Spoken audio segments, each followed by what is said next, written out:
Assalamualaikum warahmatullahi wabarakatuh.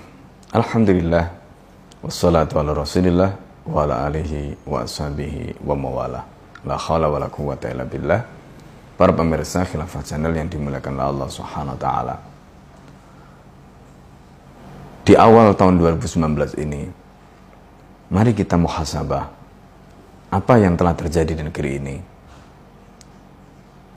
Refleksi ke belakang kita wajib lakukan untuk menata kehidupan kita yang akan datang. Bukankah kita diberikan akal pikiran oleh Allah agar kita merenungkan apa yang kita alami hari ini untuk melakukan refleksi sekaligus menginsafi apa menjadi kesalahan-kesalahan kita di masa lalu.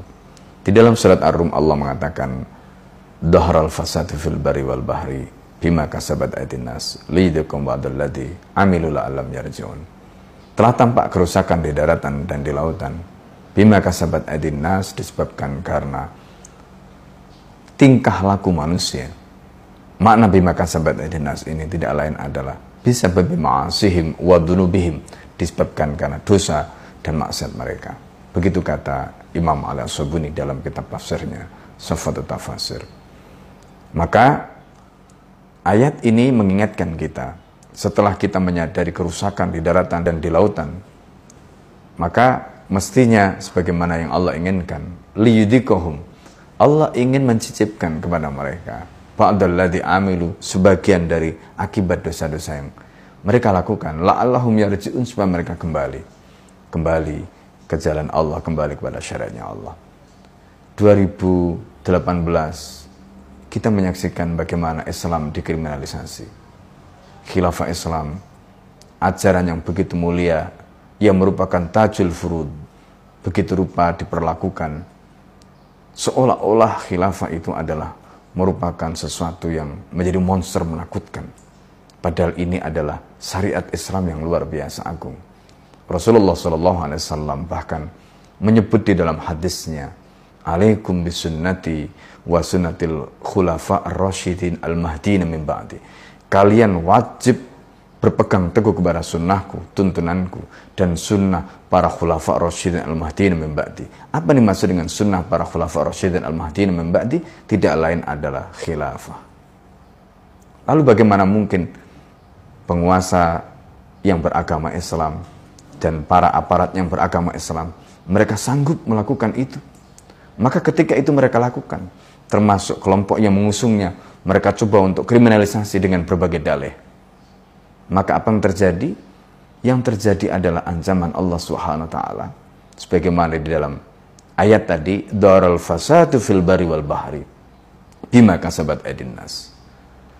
Maka yang marah bukan hanya manusia. Yang marah itu adalah tentara-tentara Allah. Ada gunung meletus, ada gempa bumi, ini adalah tentaranya Allah. Ada laut, itu adalah tentaranya Allah. Mereka semuanya marah. Walillahi junudus samawati wal ard. Allah memiliki tentara di langit dan di bumi. Ketika kekasihnya Allah, para aulianya Allah, syariatnya Allah, para pejuang yang memperjuangkan agamanya Allah, mereka nistakan bagi rupa. Belum lagi apa menjadi simbol kemuliaan bendera tauhid, mereka bakar. Peristiwa itu terjadi tahun 2018 yang lalu. Apa yang terjadi kemudian? Bersusul-susul gempa bumi, tsunami, gunung meletus. Dan di rezim ini paling banyak bencana alam terjadi. Apakah ini ada korelasinya dengan maksiat-maksiat dan kriminalisasi yang dilakukan tadi? Ada. Dan itulah yang dinyatakan di dalam Al-Quran. Walau anna ahlal qur'amanu wattaqo lafatahna alaihim barakatim minas sama'i wal ard. Kalau sekiranya penduduk di suatu negeri itu beriman dan bertakwa kepada Allah, Allah berjanji, lafatahna alaihim barakatim minas sama'i wal ard. Kami akan bukakan keberkahan kepada mereka dari langit dan bumi. Walakin, kata Allah, kadzabu, ketika mereka mendustakan syariat Islam, bahkan mereka mengkriminalisasi syariat Islam. Walakin kadzabu fa akhadnahum, kata Allah, kami adab mereka bima kanu yaksibun, karena tingkah laku mereka, kebijakan mereka, politik mereka yang mereka lakukan sebelumnya. Begitulah apa yang dinyatakan Allah dengan tegas di dalam ayat ini. Para pemirsa yang dimuliakan Allah Subhanahu wa taala. Masihkah kita ragu dengan jawaban Allah Subhanahu wa taala ini? Tetapi hanya orang-orang yang beriman yang bisa terpanggil insaf, sadar, dan betul-betul mengerti makna ayat tadi. Dilanjutkan di dalam ayat berikutnya, afa aminu makrallah. Apakah mereka merasa aman dengan makarnya Allah?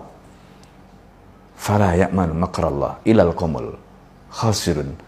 Tidak akan merasa aman dari makarnya Allah kecuali orang-orang yang rugi. Orang yang tidak mau mengambil pelajaran dari makarnya Allah ini. Orang yang tidak mau mengambil pelajaran dari berbagai macam ujian, musibah, dan sebagainya. Gempa bumi, gunung meletus, tsunami, dan sebagainya. Mereka itu adalah qaumul khasirin, kata Allah. Orang-orang yang merugi. Tetapi, alhamdulillah, mayoritas umat di negeri ini, mereka tidak termasuk, insya Allah, orang-orang yang merugi. Mereka berhimpun untuk mengagungkan kalimat Allah. Lebih dari 14 juta mereka berhimpun pada reuni 212 yang lalu untuk mengagungkan asma Allah, membela kemuliaan, kehormatan, simbol kesucian agama mereka. Royah, tauhid yang dibakar, dinistakan begitu rupa. Allah memberikan jawaban. Dan inilah umat Nabi Muhammad SAW. Allah tunjukkan kebaikan mereka di tengah penistaan, kriminalisasi yang begitu rupa. Para pemirsa Khilafah Channel dimuliakanlah Allah. Semoga apa yang Allah Subhanahu wa taala tunjukkan kepada kita, menggugah kesadaran kita, membangun keimanan kita, mengokohkan keyakinan kita bahwa hanya kepada Allah lah kita harus kembali. Tidak ada jalan lain kalau kita ingin selamat di dunia ini hingga di akhirat nanti. La'allahum yarji'un, begitu firman Allah Subhanahu wa taala dalam surat Ar-Rum.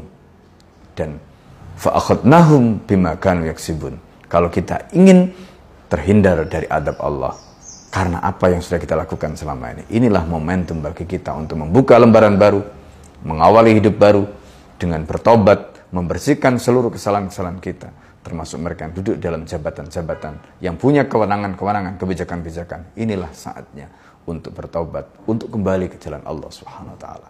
Hidup tidak lama, hidup ini sementara, tetapi ini yang akan dicatat dan akan ditorehkan dalam sejarah kehidupan kita di mata Allah Subhanahu wa taala. Inilah yang akan kita pertanggungjawabkan kelak. Hadanallahu wa iyyakum ajmain.